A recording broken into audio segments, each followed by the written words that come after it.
Crews are hard at work setting up a new gunshot detection system in Macon-Bibb County.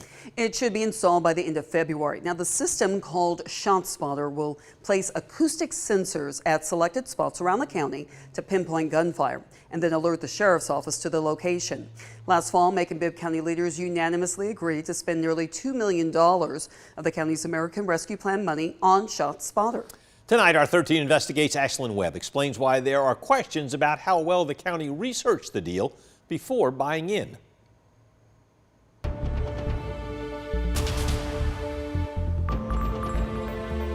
On September 14th, Mayor Lester Miller proposed a $2 million deal with ShotSpotter, discussed it with commission, and pushed to approve the contract, all of that in one night. But now some commissioners are having second thoughts, at least about the process. I don't think the vote would be the same today. It was certainly put on a fast track without a doubt. Sheriff David Davis agrees it was fast-tracked, but to push Miller's Macon violence prevention program forward. I think we would wind up here either way, whether we waited, 3 months to get it approved and signed off on, or 6 months or a year. I think we would be here to have this system. To explain how this all happened, let's go back to the Bibb County Commission meeting on September 14th.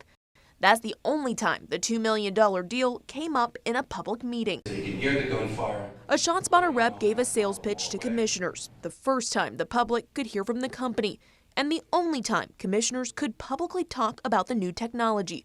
That afternoon, Mayor Lester Miller called a special meeting to vote on the deal.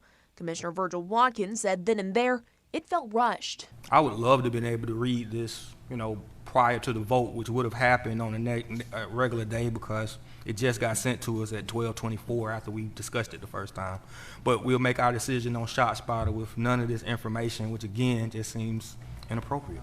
But Watkins went ahead and voted yes. It passed commission unanimously. Our top story tonight, Macon-Bibb County leaders approved spending nearly $2 million of American Rescue Plan money on a new gunshot detection system. It's called ShotSpotter. But 13 WMAZ raised questions about how much information commissioners got before that vote. Miller and his aides told us they were given information in private meetings and there was plenty of communication. So we filed a records request for any documents submitted by ShotSpotter on the contract, any emails between Mayor Miller, staff, and commissioners, and any independent research done by the mayor's office. Basically, did Miller and his staff do any due diligence on ShotSpotter? After cutting a $400 check, 13 WMAZ got 680 pages worth of emails. Due diligence, a county attorney said they don't have any record of research or analysis by Miller's office. Most of the emails are about organizing a June news conference on the Macon Violence Prevention Program, and then Miller and ShotSpotter setting up small private meetings with commissioners. Miller wrote several times that he did not want the meetings getting out in public.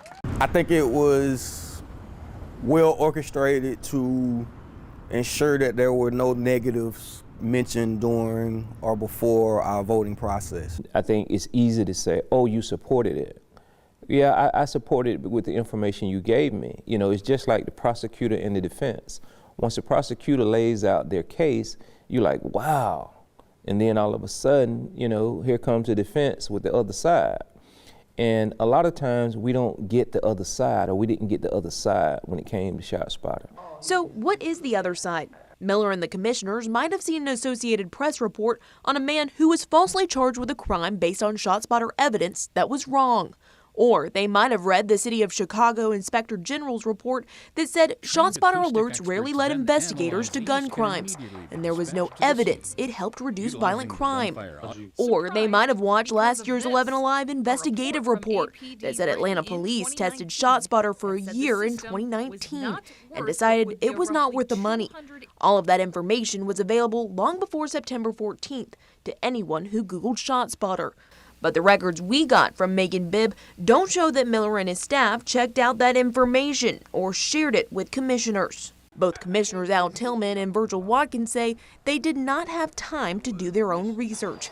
But Watkins says he has concerns now. We're only putting it in a few neighborhoods, so those neighborhoods are going to get the cops visiting them that much more frequently. It's kind of a cycle. You look for something, you're going to find something. If I had to do it all over again, I would ask and inquire, and try and get more information. Meanwhile, Commissioner Bill Howell said he had plenty of time. I personally had time to do plenty background check and satisfy myself that this was a good program. We reached out to Mayor Miller several times about ShotSpotter and why the vote was rushed. After no response, we asked at a news conference on February 1st. Sir, I'm not answering those questions today. Miller responded by email later that day saying that they have publicly discussed ShotSpotter since June 2021 and that Davis has requested this technology for several years. He did not answer any more of our questions. For 13 Investigates, I'm Ashlyn Webb. Watkins and Tillman added that they, along with Commissioner Paul Bronson, confronted the mayor about the rush to vote after commissioners approved the resolution. All three asked for a revote.